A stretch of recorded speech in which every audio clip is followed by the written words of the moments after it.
Vin House, Pop Life, STL. Long time no see. How's the year been, Lynn? Oh, it's been great, and it's good to see you. I'm so happy you invited me back because I was like, I haven't talked to CJ in such a long time, and you've had a great year. It's been busy. We've had some fun. Yeah, well, the 2024 film year started really slow because, in 2023 we had Barbenheimer, we had Barbie and Oppenheimer, and those were the movies that took all the attention.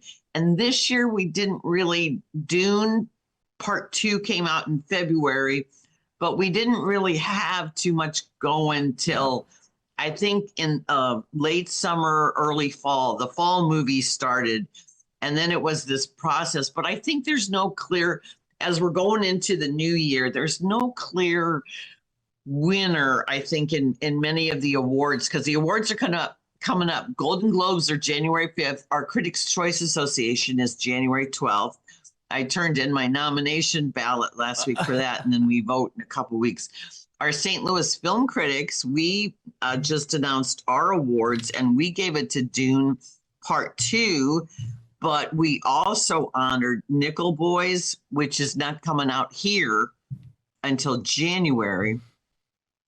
And we also honored The Brutalist, A Complete Unknown, the Dylan movie, which came out yesterday, which I'm going to just go fangirl on because I loved it so much.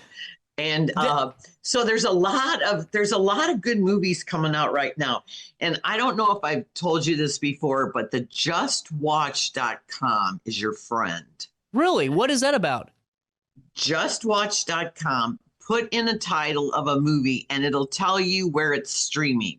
Oh, that's perfect. That's my biggest fight right now, Lynn, because I want to find it, and then it says if you just Google it, it's not accurate because it'll say it's on YouTube TV, and then you look and it's not. It's behind another paywall. I mean, that's very good to know.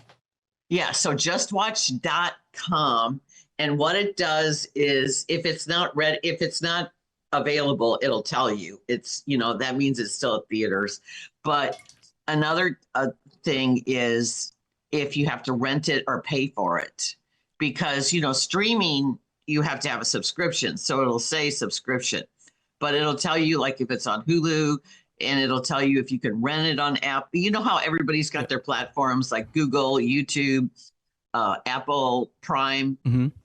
So whatever that you rent movies on, and people even still do Redbox. Really? And things like that. Yeah, there's a few of them. Wow. Still around. So that is your friend, because, for instance, Christmas Eve, Gladiator 2 became available on video on demand or digital. Now that means you're going to pay like a higher price for it. It's not the $5.99 rental. Right. It's going to be $19.99. But if it's the whole family and you really want to see the baboons and the sharks and the rhino, that is one of those spectacle movies that you're like, what? Okay, sure. Fill the Coliseum with sharks. Sure. Okay. And so if you really want to see it, if that's the holiday movie that everybody's going to watch. Nothing says Merry Christmas like a beheading, Lynn. Right. Well, so, you can, that's $20 and you have 10 people watching it. So, it works out. But, there are movies that people do enjoy watching around the holidays. They've got the time and they'll go to the theaters if there's something. I imagine Sonic the Hedgehog 3 will do really well. Yeah. I haven't seen it, but I have heard that Jim Carrey is epic in it. I've heard that it's really funny. And I saw Mufasa, the Lion King, and, the demo, I'm not the demo. The 10-year-old kids are the demo. Right. And if they like it and the moms like it, fine. But I found it so dull and generic and pretty lackluster. Well, Let's put it like that. And you know what I'm starting to notice, and I'm not a movie critic by any stretch of the imagination, but just my takeaways. And before we started filming, talking about the Tom Hanks movie that just came out, and I told you how awesome that trailer looked to me. I just thought, man, this is a classic. This is a Forrest Gump, the modern Forrest. It really did look like that for me. I thought this was going to be a wholesome thing, and it was going to be really that kind of groundbreaking movie that we kind of needed from them. And hearing it, it seems like these trailers for these type of movies, like the Mufasa 2, it just seems like it puts on so much of a sell that by the time you go, all the good parts are already watched. Oh, I know. They for Gladiator. Yeah. Yeah, it was like you watched the whole movie. Yeah. And I think Mufasa's like that too. Because they use this computer generated imagery and they call it photorealism. Okay. It looks like real lions, but it looks like a nature documentary. Right. And Can you get connected to it? Can you get connected to that? Because to me, this is my biggest disconnect. Like March of the Penguins was awesome. I'm not being funny about it. I thought it was a great documentary. Those are real life animals. But whenever it comes to, something that obviously is a blend between the reality of life and then, this different dimension of animation, I can't really get connected to that at all. No. And they have these drone shots of the mountains and the savannas, and it's all beautiful. Mm-hmm. And then they have these extreme close-ups of the lions. And to me, there's not enough to distinguish the lions apart. So you got to keep in mind, like they have all these celebrities doing the voices. Right. Like Beyonce is Nala, and she was Nala in that unfortunate remake. That was bad. Oh, that was terrible. Oh, and this is the prequel. Yeah. This is Mufasa's story because it's called Mufasa. Mm-hmm. And then her daughter, Blue Ivy, plays the daughter of Simba and Nala. So that's her voice. But then we have all these other voices. And then like Mads Mikkelsen is the villain. He's the white lion. So they have white lions that are evil. So we can separate them from the brown lions who are the good ones. But then there's some evil in that. And then Timon and Pumbaa, who I used to love. Remember Hakuna Matata? Yeah, right. Funny. Right. Nathan Lane, Ernie Sabella, funny. So in the remake, they had Seth Rogen and Billy Eichner. They were fine. Mm-hmm. The Warthog and the Meerkat. Now they're just totally nails on a chalkboard annoying. They stop the action. It seems like they're on this endless journey. So they're on this endless journey, running around the savannah, and they use all this humor that's not funny. And then they start talking in these little meta things about the Broadway show. Okay. What? Wait, hold on. No, stop. Well, I'm sorry, Lynn. That's where I get so confused and angry with all of this. You know what I'm saying? Because it's meant for, like, I get the ultra lovers that, like, go through the universes and they got the Lionopedia or, like, the Star Wars Wikipedia. I think that's great. But I ain't got time to follow along with 18 different storylines here. Oh, I know. Right. That's why when you said that, I'm like, I'm sorry. This is like, gotta stop. Well, yeah, I don't think you should have to do homework to watch a movie. And every time I go to a Marvel movie, I feel like I needed to do homework. You're right. It's like I feel like I can't even start. So the other day, a perfect example, you'll love this. I decide, I got the dog. I just got some Christmas shopping done. I'm going to clean the house a little bit, and I'm going to turn on, whatever's on FX. And it was a Marvel weekend, like an Avengers weekend, and I was on the third one. I had no idea what was going on. I watched the first one, but even in those two movies, it was like a whole game changer. I know you have to know the minutia. And if you haven't read the comic books, I don't know who's related to who and who's really alive, who's dead, who's come back to life, and who was married to who and who. Oh, it's exhausting. It's exhausting. And then they keep coming up with these superheroes that I never heard of. Right. I never heard of Craven the Hunter. What is that? Who's Dyson the Vacuum Man? You know, like when did he get thrown in? Well, and that's really, I'm so glad you brought this up because I'm getting burnt out on all of them. I thought it was really cool whenever it first came out, and it seems like it's just been a good run. And, you know, I'm sure there's a universe for it, but I just don't think for the mass consumer that it's there anymore. No, I think it's superhero fatigue. Yeah. And I think that's a real thing. And I have little patience anymore. I need to, you know, get in and get out. Entertain me, tell a story. Right. I don't need bells and whistles if it's a good story. Like there's a couple movies right now that have come out and they're under the radar. But if you have the subscription series Max, HBO. It's one of my favorite subscriptions, honestly. I think they have one of the best platforms there are. Well, I think you're going to like this one. It just came out on streaming. It's called Juror Number 2. It's Clint Eastwood directed. I don't know how the marketing of this happened.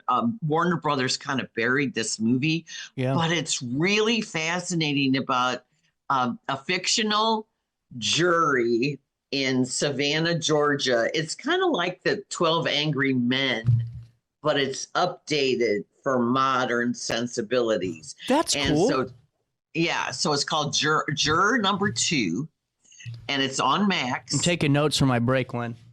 Yes, and I think you'll really like it because it's just a gripping story. Nicholas Hoult, who's having quite the year. He has 4 big movies this year. Wow, busy.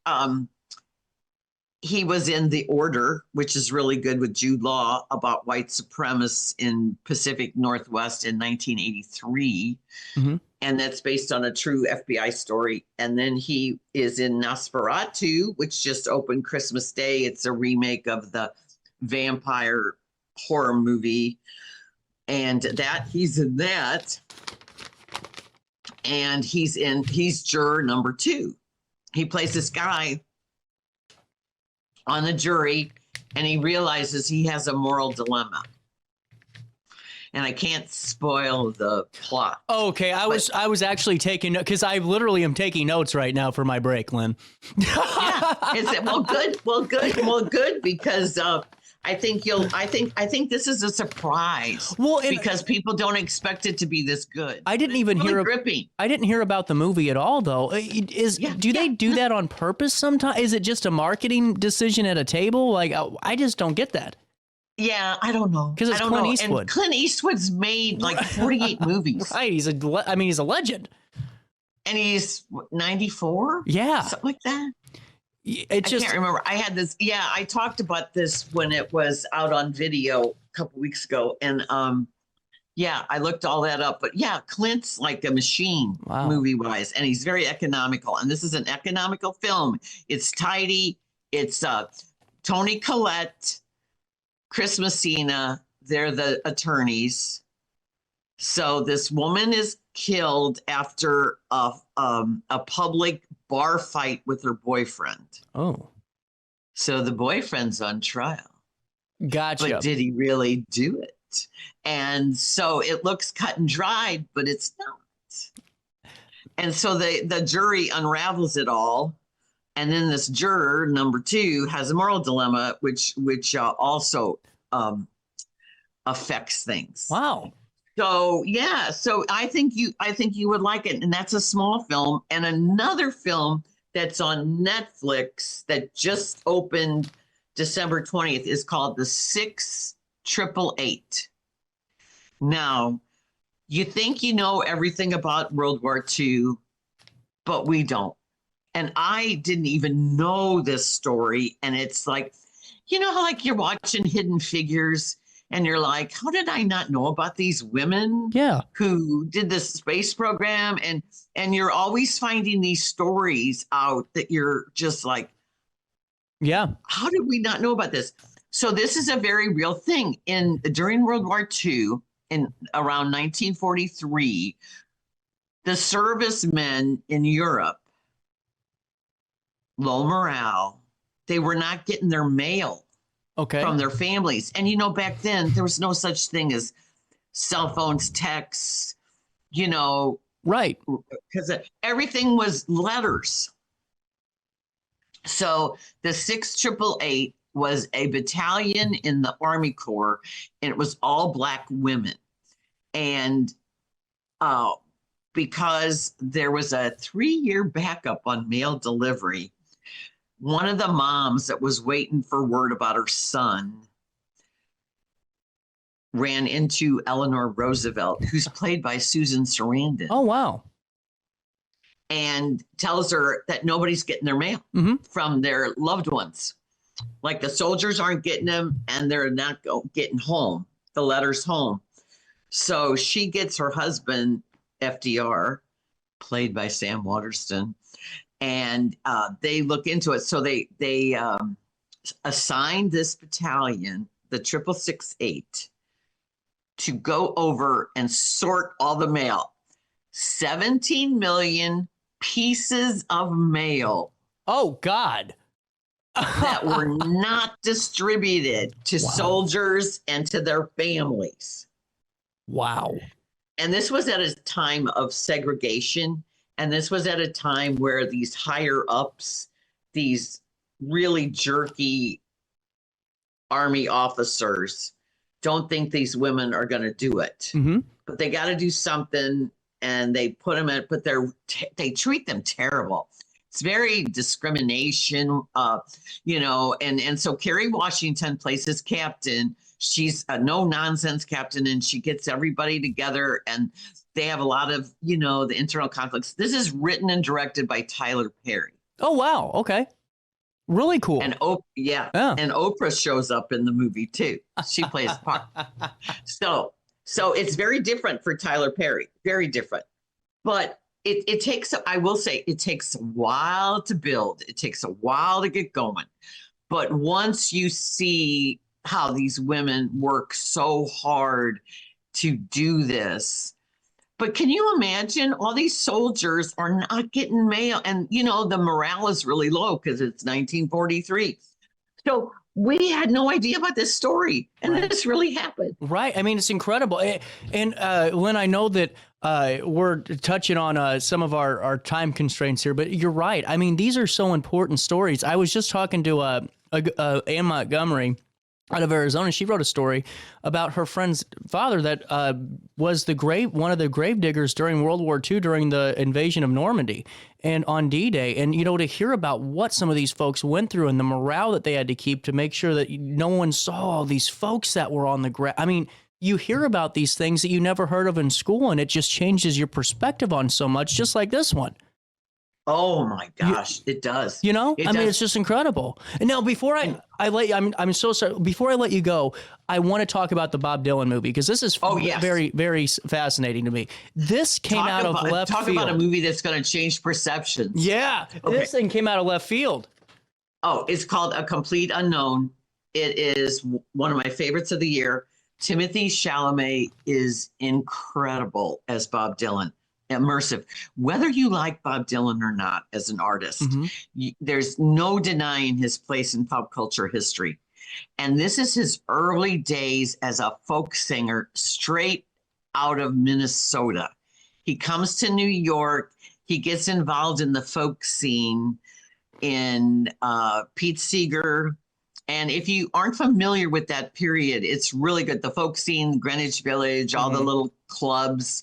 And then how fame affects him. And he's at the Newport Folk Festival, and he's moving on. This album, Highway 61 Revisited, I encourage everyone to get on board with this. One of the greatest albums ever. But it's him going electric. So this movie's based on this book, 2015, Dylan Goes Electric, because he changed. They said it's like the year the 60s split into the 60s. So nobody wants him to advance. They all want him to be playing the folk songs, times they are changing, blowing in the wind, all that. But it shows a creative process. But what I love about this movie so much, first of all, everybody plays their own music, sings, It's before live crowds. The woman playing Joan Baez is great, Monica Barbero. She and Dylan have these duets at the New Park. They're just wonderful. And Johnny Cash is in it. Johnny Cash and Bob Dylan were pen pals. Really? Speaking of letter writing, who knew that? Wow. And so James Mangold directed I think he worked on the script, but he directed it, and he did the Johnny Cash movie Walk the Line. That's a great movie. It is. He did Ford versus Ferrari, another great movie. So he's got this wonderful cast from top to bottom. It's great. I loved everything about it. It moves. It's 2 hours and 21 minutes. It could have gone on, but Highway 61, if you want to dig deeper into the Highway 61 Revisited album, that is part of St. Louis history too. So Bob Dylan is making a nod to music history because Highway 61, because Memphis and St. Louis and all that. So he's paying tribute to roots rock. Wow. At the time, and the blues, roots blues and stuff. So that's important. But just shaping him as an artist is really interesting. And they don't soften him because he's still mysterious. He's still elusive. He's a little prickly. Yeah. He gets really confrontational with people. Mm-hmm. Really? Yeah. I wouldn't imagine him to be confrontational at all. Just kind of like out of the way type of guy. Wow. Well, honestly, dude, my favorite group's still the Traveling Wilburys. I think he's just awesome in that. That's one of my favorites. I'm a big Jeff Lynne guy. I saw Jeff Lynne's show in St. Louis a couple months ago. That was fantastic. But I love Traveling Wilburys. Have you seen the tribute band ELO Jeff Faulkner? Yeah, they're good. He is really good. Really good. Yeah. Yes, Jeff Faulkner. I think you've had him on the show. Actually, I think I have too. Yeah. Ooh. Yeah. And I think so because we've had him on our podcast. Well, there's so many good movies coming out in January. There's this one, real quick, I'll tell you, it's called The Last Showgirl. If you've never seen Pamela Anderson like this. Wow. And Dave Bautista, Mr. Marvel. There he goes, Mr. WWE. I know. And so it's a surprising. I love when movies surprise you. I love when you go in not having any expectations and you are blown away. I love that. Me too. So that is it. And then we have to mention July 11th, they just dropped the trailer for the new Superman movie directed by St. Louis and James Gunn. Oh, wow. I didn't know he was in St. Louis. That's wonderful. Yeah, James Gunn. He's the one that did the Guardians of the Galaxy movies. Mm-hmm. That Superman, it looks good. It does. And Nicholas Hoult, speaking of, I just said, he was in Nosferatu, The Order, Juror Number 2, and he was John in the Garfield movie. Just FYI. That's awesome. I love the Garfield movie. I grew up with that movie. Oh my God. The Garfield, when my kids were little, the lasagna and the can't eat lasagna and everything. So James Gunn is releasing Superman because, now he's in charge of DC. Mm-hmm. On his dad's birthday, July 11th. That's cool. So his dad passed. So he dedicated to that. But Nicholas Holt's playing Lex Luthor. But this new guy, David Cornsweet, is Superman. And I always think of Superman as Christopher Reeve. And if you haven't seen, God, if you love HBO Max, you got to watch the Christopher Reeve documentary. That's really good. That is a very good documentary.